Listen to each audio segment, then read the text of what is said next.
পর্যন্ত আমার একদমই মন টানতেছিল না যে আমি রবিনের সাথে দেখা করি। তো ও বোঝাইতে বোঝাইতে বলতে বলতে এক সময় ও বলে যে জীবনে শেষবারের মতো উনি হচ্ছে তোর সাথে দেখা করতে চাই, এরপরে কোনো দিন আর তোর সামনে আসবে না, মানে তোর সাথে দেখা করবে না এরকম। তো বলি আমার আপুকে বলে, আপু বলে যা দেখা করে। আপু তখন ছিল।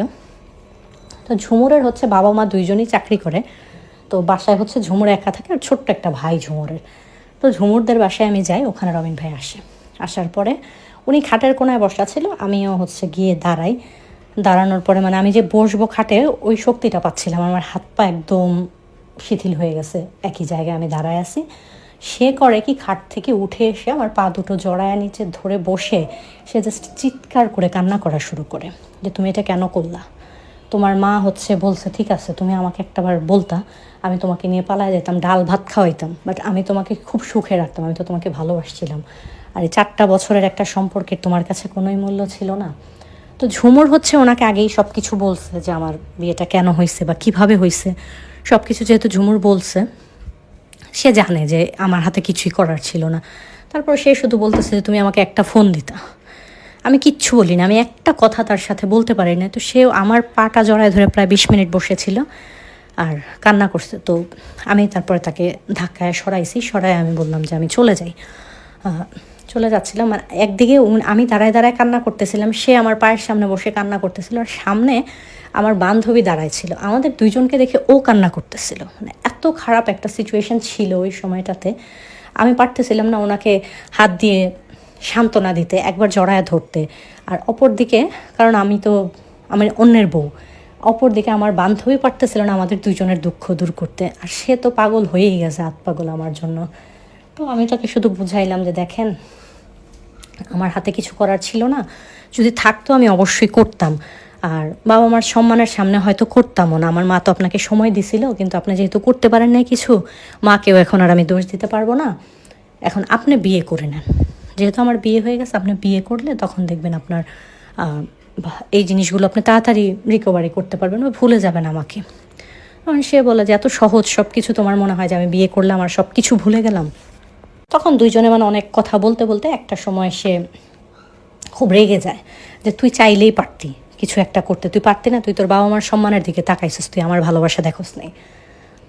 তা আমি কি বলবো, সে বলতেছে আমি শুনতেছি, তখন না সে আমাকে একটা কথা বলে উঠে চলে যাচ্ছে। তখন সে আমাকে বলে যায় যে আমি তোকে অভিশাপ দিলাম যে তুই মরে যা, তুই আমার যেহেতু হইতে পারিস নাই, তো দুনিয়াতে তোর বেঁচে থাকার দরকার নাই, তুই তোর হচ্ছে তুই যাতে তোর স্বামী সন্তান নিয়ে কোনো দিনও সংসার করতে না পারিস, এর চেয়ে ভালো তুই মরে যা। আমি জানবো তুই মরে গেছিস, আমি সারা জীবন কান্না করবো তোর জন্য, কিন্তু তারপরেও আমি এটা দেখে বাঁচতে পারবো না যে তুই হচ্ছে অন্য কারোর সাথে সংসার করতেছিস। তো আমি তখন হচ্ছে এই কথাটা আমার জন্য খুবই কষ্টদায়ক ছিল, তারপরে তত খারাপ লাগেনি যে থাক, কষ্টের থেকে ও বলতেছে। এটাই ছিল ওর সাথে আমার শেষ কথা, বলেও বের হয়ে গেছে। আমি হচ্ছে অনেকক্ষণ কান্না করে তারপরে নিজেকে একটু ফ্রেশ করে বাড়িতে গেছি। বাড়িতে যাওয়ার পরে আমার মাকে দেখার পরে আমার আরও বেশি কান্না আসতেছিল যে তুমি কেন এরকম করলা। তো আমি ওয়াশরুমে গেছি, গোসল করতে গিয়ে চিৎকার করে বাথরুমে কান্না করছি। কান্না করে বের হয়ে 8 ঘন্টার মতো রেস্ট করে আমি আমার শ্বশুর বাড়িতে একাই চলে গেছি যে আমি এই বাড়িতে থাকবো না। আপু ছিল, আপু অনেক আটকানোর চেষ্টা করছে, বাট আমি আর থাকিনি, আমি চলে গেছি যে না এখানে আর আমি থাকবো না। যাই হোক, তো আমার বিয়ের 1.5 বছর পরে হচ্ছে আমার হাজব্যান্ড আবার বাংলাদেশে আসে। সরি, একটু ভুল হয়েছে, আমার বিয়ের প্রায় 3 বছর পরে আমার হাজব্যান্ড হচ্ছে বাংলাদেশে আসে, আর আমার বিয়ের 1.5 বছর পরে রবিন হচ্ছে বিয়ে করে। এটা আমি শুনি আমার বান্ধবীর কাছে যে রবিন বিয়ে করছে। ওর বউকে আমি দেখতে যাই না, আমি আমার বান্ধবীর হাত দিয়ে ওর বউয়ের জন্য একটা ডায়মন্ডের নাকফুল পাঠাইছি, 2টা 3 পিস পাঠাইছি গিফট হিসেবে। তো এটাও নিয়েছে। ওর সাথে আমি আর কখনো সামনাসামনি দেখাও করি না, কথাও বলি না, কী জবাব দেবো ওকে, কথা বলে এর চেয়ে বরং থাক, ওর মতো ভালো থাকো। বিয়ে করছে শুনে আমি খুব খুশি হয়েছি যে এখনও হয়তো আমাকে ভুলে যাবে। তো 3 বছর পরে আমার হাজব্যান্ড আসে, আসার পরে সে 6 মাসের ছুটিতে আসে। 3 মাস পরে আমি কনসিভ করি। তো 3 মাস পরে হচ্ছে আমি কনসিভ করি। কনসিভ করার পর থেকে যেটা হয়, আমি খুবই অসুস্থ থাকতে শুরু করি। মানে আমার শরীর এত খারাপ, সারা বছরই রক্তশূন্যতা, মানে আমাকে রক্ত দিতেছে, স্যালাইন দিতেছে, তারপরে মানে একটার পর একটা আমার অসুখ লেগেই গেছে। আমি যখনই হচ্ছে যাই ডাক্তার দেখাইতে, ডাক্তার রক্তশূন্যতা, শরীরে পানি নাই, বেবির অক্সিজেন নাই, মানে একটা না একটা প্রবলেম হচ্ছে। তো আমার হাজব্যান্ড যখন 3 মাস বয়স আমার প্রেগনেন্সির, তখন চলে যায়। তো আস্তে আস্তে আমি অনেক দুর্বল হয়ে যাই। এরপরে আমার যখন 8 মাস বয়স তখন আমার আপু আসে পরে আমি আমার বাবার বাড়িতে যাই। বাবার বাড়িতে তখন আমি আর আমার আপু রাস্তা দিয়ে হেঁটে আসছিলাম। ওই সময়টাতে রবিনের সাথে আমার দেখা হয়, আর ওইটাই ছিল রবিনের সাথে আমার শেষ দেখা। ওই দিনের পরে আর রবিনের সাথে আমার আর কোনো দিন দেখা হয় নাই। তো দেখা হওয়ার পর ও তো জানতে পারছে আগেই আমি প্রেগনেন্ট, তো জিজ্ঞেস করবো আমাকে দাঁড়ায়, আমার আপুর সামনে জিজ্ঞেস করে ভালো আছো? তো আমি বলি হ্যাঁ ভালো আছি। আপনি ভালো আছেন? আপনার বউ ভালো আছে? তো ওর ততদিন একটা ছেলে হয়ে গেছে।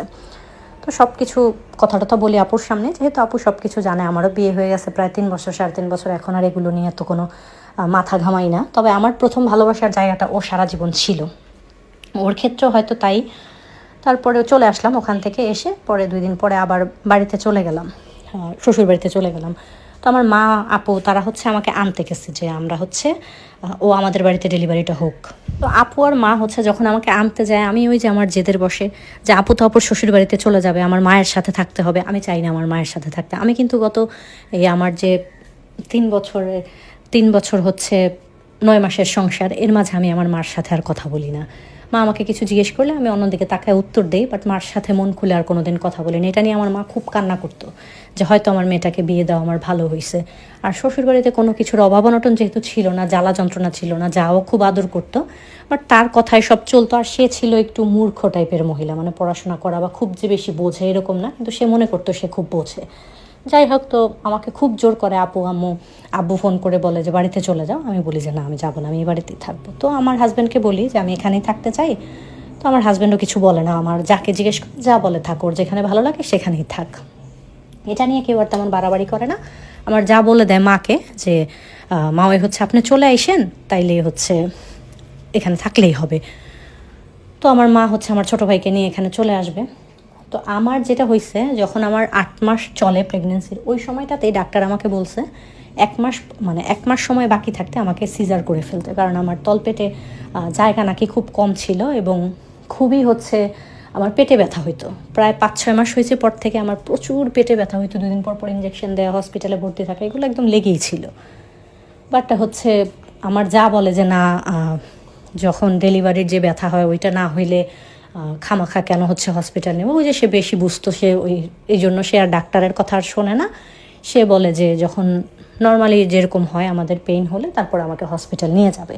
তো আমার শরীর যেহেতু খুব খারাপ ছিল, আমার আপু বারবার বলতেছিল যে ওকে ঢাকা নিয়ে আসো, বাট আমার যা এটা মানে নেই। সে নরসিংদীরই আমাদের বাসার এখানে বাজারের যে ক্লিনিক, সেখানে আমাকে নিয়ে যায়। আমার ব্যথা হয় পরে রাত্রের বেলা নিয়ে যায়, তো তারা সিজার করে। তারপরে আমার একটা মেয়েবাবু হয়। মেয়েবাবু হওয়ার পর থেকে আমার মানে প্রচুর খিঁচুনি হয়। খিঁচুনি তো নর্মাল খিঁচুনি হবেই সিজারের পরে, তার চেয়ে 10 গুণ খারাপ অবস্থা হয়ে যায় আমার। তো তারা ইঞ্জেকশন দেয়, দেখে টাকে, মোটামুটি বেঁচে থাকি, মরি নাই এখন পর্যন্ত। তারপরে আমার হচ্ছে প্রচুর পরদিন থেকে আমার যে প্রবলেমটা হয়, আমার প্রচুর ব্লিডিং হচ্ছে। এখন সিজারে ডেলিভারি হওয়ার পর তো নর্মাল ব্লিডিং হয়, বাট প্রচুর ব্লিডিং তো হবে না। আমার এত পরিমাণে ব্লিডিং হচ্ছিল যে শরীরের রক্ত মনে হচ্ছিল সব পড়ে যাচ্ছে, ঘন্টায় ঘন্টায় পেট চেঞ্জ করতে হইতেছে। তো কেমন ডাক্তার ছিল, কী ছিল বলতে পারবো না। তারা